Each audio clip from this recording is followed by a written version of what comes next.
Billionaire ভিতরে বাজারে নিজ অটো রিকশার মধ্যে এক যুবকের মৃতদেহ উদ্ধারের ঘটনায় চাঞ্চল্য সৃষ্টি হয়েছে জনমনে।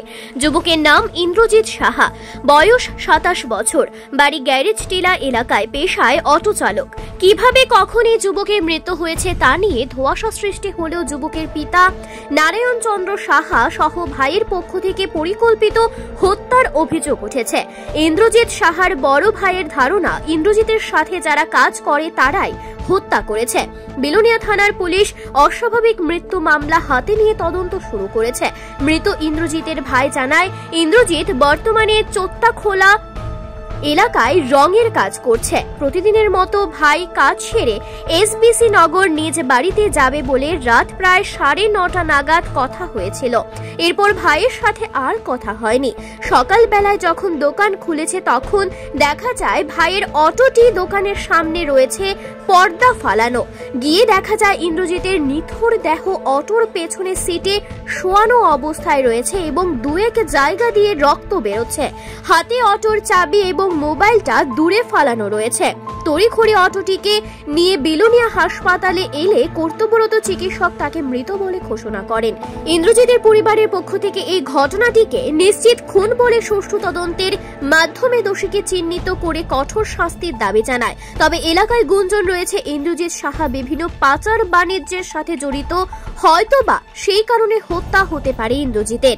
তবে পুলিশ যদি সুষ্ঠুভাবে ঘটনার তদন্ত শুরু করে তাহলে সবকিছু বেরিয়ে আসবে বলে অনেকেরই ধারণা।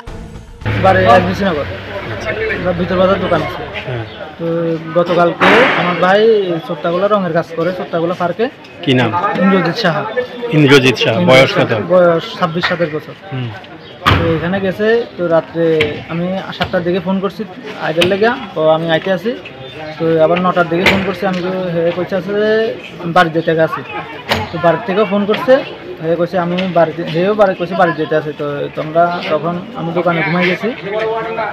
সকালবেলা ভোর 4টার দিকে আমরা যখন দোকান খুলি তখন দোকানের সামনে দেখি আমার ভাইয়ের নিজের গাড়ির মধ্যে পর্দা ফালানো, ভাই ভিতরে শুয়ে রয়েছে পিছনের সিটে।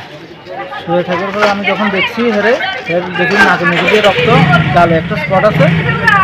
তাড়াতাড়ি করে আমি আমার বাবা দুজনে মিলিয়া হসপিটালে আনছি। হসপিটালে ডাক্তার দেখতে মারা গেছে। তখন কি সুন্দর, তখন আমরা ওখান থেকে স্পট রক্ত দেখতে আমরা মার্ডারের বসে আছি। তখন আমরা সুবিচার চাই। থানার মামলা হয়েছে? থানার তখন মামলা দিবা?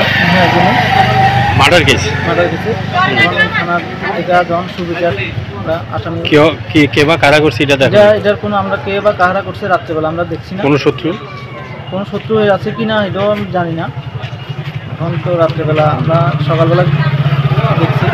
পুলিশ তদন্ত করলে পুলিশ যদি তদন্ত করে তো আসামি পাইতে পারে। কালকে বাজার গেছে, তো কালকে বুধবার বাজার গেছে, বাজারে পেমেন্ট করছে আর কি।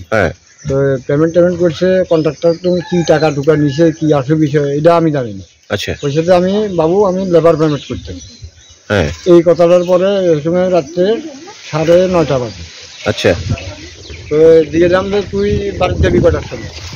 9:30 বাজে তুই আমার 15 ঘন্টা বাড়ির যাবি কটার সময়? আমি 10-15 মিনিটের মধ্যে বাড়ির যাবি। এই কথাটার পরে সে আমার লোকে আর কোনো কথা বলছে। এখন আপনি অভিযোগ করতেছেন যে সাথে লেবার যারা আছিল তারার দিকে আবার একটা পেমেন্টের অভিযোগের কথা আছে। হ্যাঁ, এটাই আমি কিটা মানে কি আইডিয়া করতেছেন? এটার মধ্যে যে কোনো একজন তারা মানে টাকা পয়সা লইয়া যে কোনো একটা মানে টাকা পয়সার লেনদেনের কারণে লেনদেন লইয়াই তারা কোনো একটা স্বতন্ত্র করে তারা এই ধরনের কাজ। Bureau report, planet Tripura news.